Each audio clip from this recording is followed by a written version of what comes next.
सदर सेक्रेटरी, इमाम को बल्ली का बकरा मत बनाओ। टीचर है वो नहीं बता पाएगा। बचपन में गिनने बैठोगे मरहूम का कलादा गर्दन में लिपट जाएगा।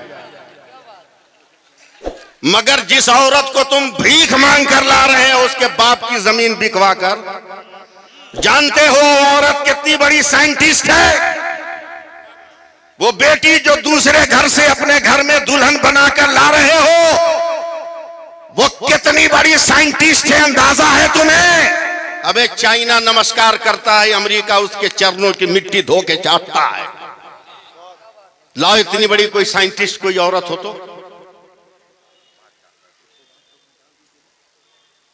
जिसको तुम जहेज मांग के ला रहे हो, वो 2 किलो चावल जिसको मर्द गिन न सका, उस 2 किलो चावल को बनाने के लिए जब वो औरत बैठती है, पानी गर्म हुआ, चावल डाल दिया, थोड़ी देर के बाद जब उबाल आया उसमें, तो औरत ने चम्मच लिया, हिलाया, हिला के 1 चमचा भात उठाया, उसमें से 1 दबाकर देखा, जब चावल दब गया तो कहती है सब हो गया। बाप रे बाप, इतनी बड़ी साइंटिस्ट कि जिन चावलों को ये मर्द गिन न सका, उन चावलों में से 1 को दबाकर औरत ने सबको ओके कर दिया। आखिर क्या मामला है? तो वो औरत कहती है मौलाना मेरा कमाल नहीं है, खुदा ने चावल में ये फितरत दिया है कि जब 1 होगा तो सब हो गया होगा। तो हम भी तो मुसलमान हैं, अगर मेरा पेशवा नमाज पढ़ रहा है तो आवाम को भी मस्जिदों में नमाज के लिए जाना चाहिए।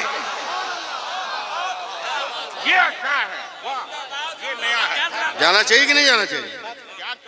1 को पकड़ के सबको ओके कर दिया। मेरे नबी भी तो यही कहते हैं कि नमाजें पढ़ो, नमाजें पढ़ो, नमाजें पढ़ो। क़यामत के दिन सबसे पहले अल्लाह ताला नमाज को चेक करेगा, और जो नमाज में पास हो जाएगा फरिश्ते कहेंगे मौला नमाज में पास है, तो अल्लाह फरमाएगा मेरे मुस्तफा की उम्मत है, जब 1 में पास तो सब में पास कर दो।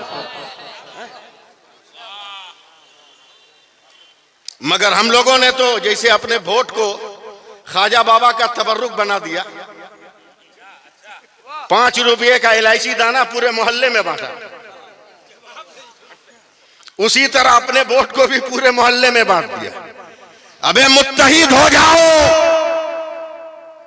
अपने घर में खटिया इधर उधर करते रहो, मगर जब कौमी निशान लेकर मैदान में निकलो तो अंसारी, पठान और जोला दुनिया ना कहा जाए, हमें नबी का गुलाम कहा जाए, भारत का मुसलमान कहा जाए।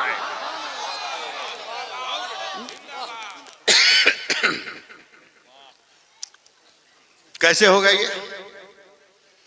मैं चंद बातें, मैं एक लफ्ज से IPS ऑफिसर हैं, उनके एक लफ्ज से बड़ा मुतासिर हुआ हूं, वो लफ्ज है तरबियत। मैं उनके जुमले पे अपना जुमला दे रहा हूं ताकि ईद के दिन की तरह 2 मुसलमान आपस में गला मिल लें।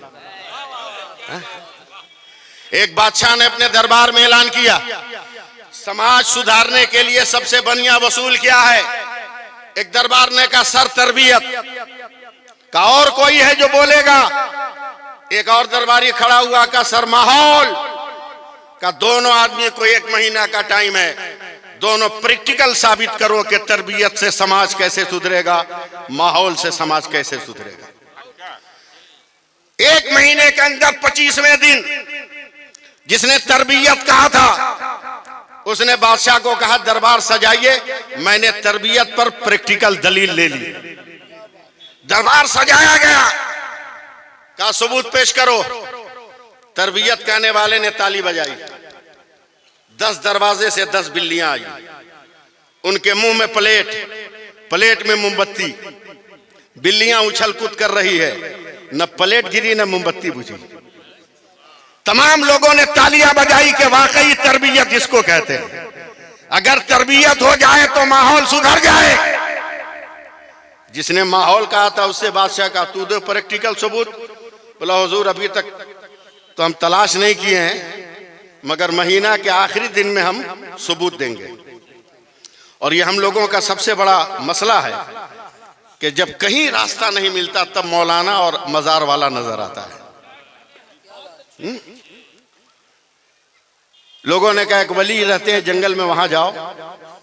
वहां गया तो वली ने कहा क्या बात है? कहा ऐसी सी बात है। कहा ठीक है, 30वें दिन दरबार सजवाना बादशाह से, कहा के मैं माहौल पे दलील लेके आऊंगा। दरबार सज गया, अल्लाह के वली का पता ही नहीं।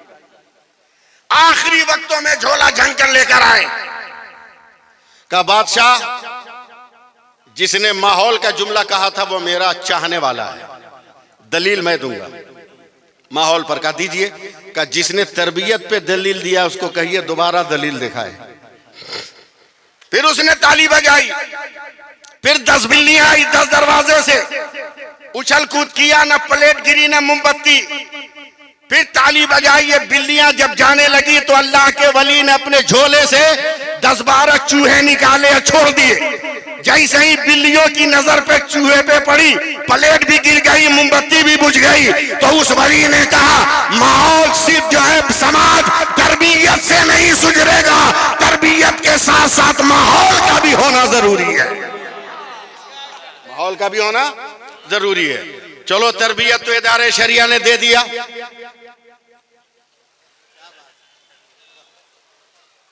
कि जायज नहीं मांगना।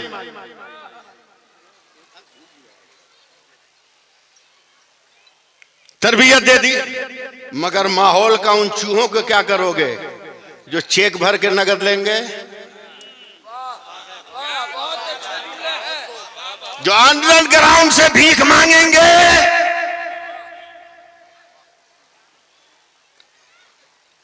उनका क्या करोगे? तो 2 ज़ाब्ते मैं दे रहा हूं। पहला ये, सुन रहे हो? पहला ये कि जब शादी की दावत दो, बेटे की शादी की, तो एक नोट लिखो कार्ड पर कि बाराती वही जाएंगे जो लड़की के गांव में पहुंचकर जमात के साथ नमाज पढ़ेंगे। 75% तो बाराती ऐसे ही खत्म हो गए। पटाखा छोड़ने वाला भी नहीं जाएगा, कमर हिलाने वाला भी नहीं जाएगा। है? अच्छा खासा मर्द था 18 बरस तक, समझे? मोबाइल ने ऐसा नशा चढ़ाया कि सड़क पर जब बारात में डीजे के सामने आया तो ये मर्द मौका बन गया, कमर हिलाने लगा, अपनी औकात दिखाने लगा। औरतें भी मेरी तकरीर सुन रही है, मैं एकदम बहुत दर्द के साथ एक जुमला कह रहा हूं। मेरे गरीब नवाज ने खुश होकर अपनी अम्मी से कहा अम्मा आज बहुत खुश हूं, 1000 काफिरों को मैंने मुसलमान कर दिया। तो मेरे गरीब नवाज की अम्मी जान ने कहा बेटा इसमें तुम खुश हो, तेरा कमाल तो नहीं, तो मेरा कमाल है। कहा आपका कमाल कैसे? तबलीग मैंने किया, दिन मैंने फैलाया, कलमा मैंने पढ़ाया, कमाल आपका कैसा? औरतें सुने। तो मेरे गरीब नवाज की अम्मा जान ने कहा बेटा जब तू बच्चा था ना, तू दूध पीने के लिए रोता था तो मैं पिलाती नहीं थी, पहले वजू करती थी फिर तुमको अपने कलेजे से लगाकर दूध पिलाती थी, और जितनी देर दूध पीता था उतनी देर में अपने नबी पे दरूद पढ़ती थी, और जब तुम मुंह हटा लेता तो मैं दुआ करती अल्लाह मेरा बेटा मेरे दूध का जितना कतरा पिया है हर कतरे के बदले में इसका दर्जा बुलंद कर। अगर माँ इस सलीके से बच्चों को दूध पिलाने लगे तो मस्जिद अक्सा के लिए मुजाहिदों को खोजना नहीं होगा, हर घर से खालिद इब्न वलीद निकलता नजर आएगा। समझे? आखिरी बात सुन, आखिरी बात, वो है मस्जिद कमेटी के सदर, इमाम को बल्ली का बकरा मत बनाओ। जुमा से पहले हर मस्जिद की कमेटी का सदर सेक्रेटरी माइक पकड़े मस्जिद का, और ये सदर सेक्रेटरी ऐलान करे कि आज से जिस शादी में गाना बजेगा, ढोल बजेगा, पटाखा छूटेगा, डीजे बजेगा, हमारा इमाम उस शादी का निकाह नहीं पढ़ाएगा। अगर आप ऐलान कर दो तो कोई माई का लाल इन मौलवियों को टॉर्चर करने वाला नहीं मिलेगा, नहीं मिलेगा। तीसरी बात यह कि गरीब के धन को भी धन समझो। गरीब के धन को भी धन समझो।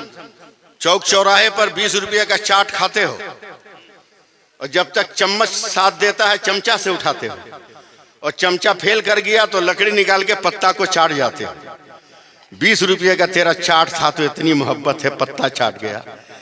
जिसके यहाँ दावत में गए हो 10-10 बूटियां दस्तरखान पे छोड़ के भाग आते हो, बड़े बड़े आलू के टुकड़े छोड़ के भाग आते हो, आधी प्लेट बिरयानी छोड़कर भाग आते हो।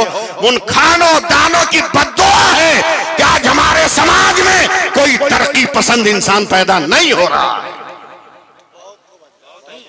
आज हमारे एसपी साहब ने रोना रोया कि जिस तरह मैं झारखंड का एक बेटा स्टार लगा कर जी रहा हूं, हर घर का बेटा स्टार लगा रहा।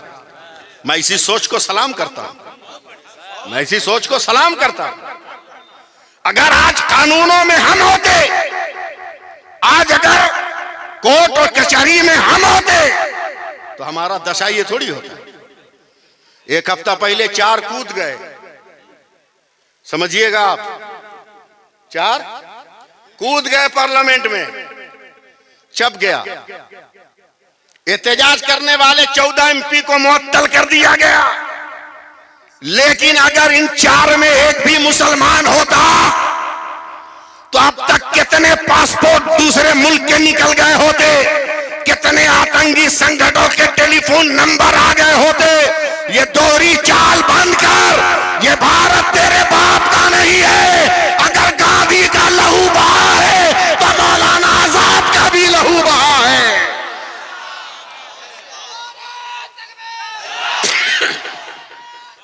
रुको रुको, नारा लगा लेना, बलियावी साहब आएंगे तब। हमारा हक है भारत पे, हमारा हक है। जब भारत आजाद हो गया तो इंटरनेशनल मीडिया ने गांधी जी से पूछा कि बधाई हो सर आपको, चंद वर्षों में इतने बड़े भारत को आपने आजाद कर लिया। तो गांधी जी ने सीना ठोक कर कहा था, चल हट, बहुत दिन हो गए। अगर करबला के 72 मिल गए होते तो एक दिन में भारत को आजाद करा लिया हो। क्यों कहा था गांधी जी ने यह जुमला? इसलिए कि गांधी पढ़ा लिखा मनुष्य का नाम है। आईपीएस ऑफिसर साहब, एसपी साहब हमारे, आप भी जानते हो, सब जानते हैं। फिजिक्स पढ़ाने वाले साइंसदानों से पूछो, साइंस पढ़ाने वाले टीचरों से पूछिए आप कि भारत की पोजीशन क्या है, वेदर पोजीशन क्या है, सनलाइट पोजीशन क्या है। तो दुनिया के साइंटिस्ट कहते हैं अगर बांग्लादेश में सूरज 35 डिग्री पे तुलू होता है तो 71 डिग्री गुरूब होता है। पाकिस्तान में अगर 30 डिग्री पे तुलू होता है तो 64-65 पे गुरूब होता है। अफगानिस्तान में 45 पे तुलू होता है तो 88 पे गुरूब होता है। मगर वही साइंटिस्ट जब भारत के नक्शे पर उंगली रखता है तो वह कहता है मौलाना भारत का सूरज 66 डिग्री पे तुलू होता है और 92 डिग्री पर गुरूब होता है। तो मैं कहता हूं दुकान बंद कर, अब 66 हरफे अल्लाह का अदद है और 92 हरफे मोहम्मद का अदद है। हमारे भारत का सूरज सुबह को ला इलाहा इल्लल्लाह कहता है और शाम को मोहम्मद और रसूलुल्लाह। हो गया। इसलिए भीख मांगने की रिवायत खत्म करो, खैरात मांगने की रिवायत खत्म करो, वरना अभी लोग तो सालियों ने सिर्फ जूता चुरा के ही चूना लगाया है। वक्त आएगा तो जूता तेरे चंठा पे पड़ने भी लगेगा, पड़ने भी लगेगा।